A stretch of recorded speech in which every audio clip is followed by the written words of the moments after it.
Julian Reese had every reason to leave Maryland. He cemented his legacy instead. Only a few members of Maryland men's basketball's coaching staff were around before Julian Reese arrived in College Park in 2021.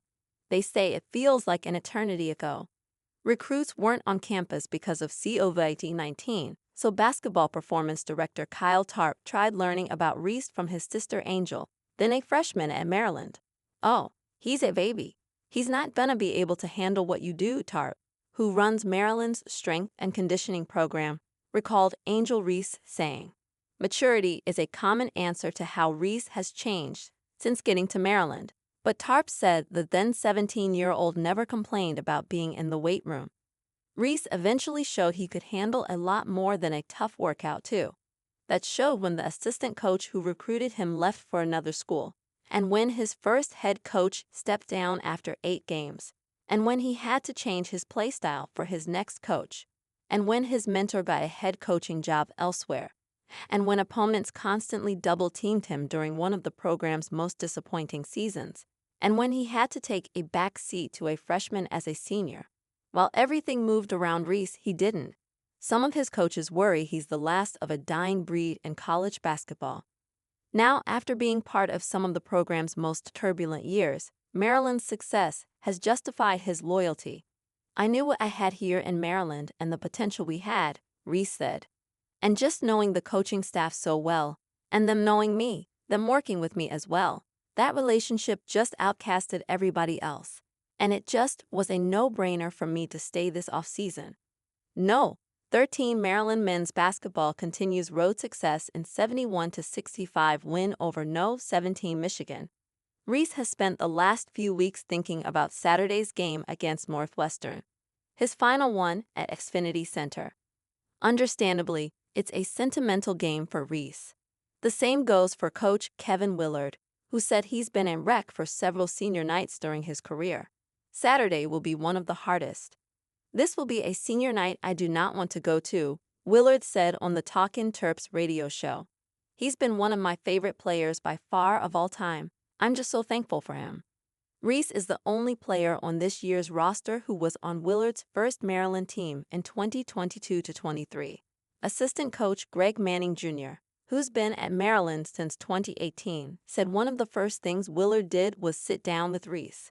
Manning said Reese was likely the most talented player Willard inherited from former coach Mark Turgeon's team, but he was still a baby-faced teenager who was 30 pounds lighter than he is now, and averaged just 5.7 points that season. In 2022, Maryland had its first losing record in 30 years during Turgeon's last season. Reese's sister left Maryland for LSU, and the transfer portal was as popular as ever. Still, Reese gave Willard a chance. Longtime radio broadcaster Johnny Holliday and Willard joked about that version of Reese being like a bobblehead. He did a whole lot of nodding and not much speaking. This year, Reese's voice dominates Maryland's practices, locker rooms, and huddles. He's particularly been a mentor for his former high school teammate Derek Queen. Willard said the freshman's success is largely due to Reese, and that Queen has to get him a huge present because of it. Derek's kind of funny, goofy, outgoing. Ju's a more serious, more focused kid, and that's kind of rubbed off on Derek, Manning said. "There's been some times on camera where Ju was on him, but that's what we need. That's what leaders do." No. 16 Maryland men's basketball gets first win at Penn State since 2015, 68-64. Many all-conference caliber players would be off-put by their coaching staff going all out for a recruit at the same position. But when the staff asked Reese if he was okay with that, he said absolutely. "I knew we would kind of be able to mesh well because of how great of a player Derek is and how smart he is on the court and how good I am on the court," Reese said. "It doesn't exceed my expectations at all." A large reason why they fit so well is because they're surrounded by a trio of dynamic guards who are all strong shooters. But Willard said he started mapping out how this year's team would play last January, a time when many speculated that Reese would transfer. After enduring 2 losing seasons in 3 years, Reese and the Terps look to wrap up their best regular season in years with a win on Saturday.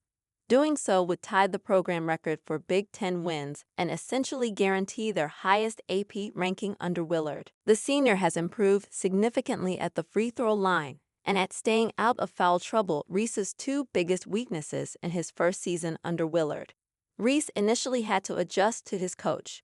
The two have opposite personalities, and Willard uses more colorful language than any coach Reese has had before. But in a situation where many would leave right away, the pair forged an unlikely close relationship. The senior's name litters Maryland's record book. He's no. 3 in all-time rebounds, no. 8 in blocks, and no. 25 in scoring. But it feels likely that fans will remember him as the bridge between two eras of Terps basketball.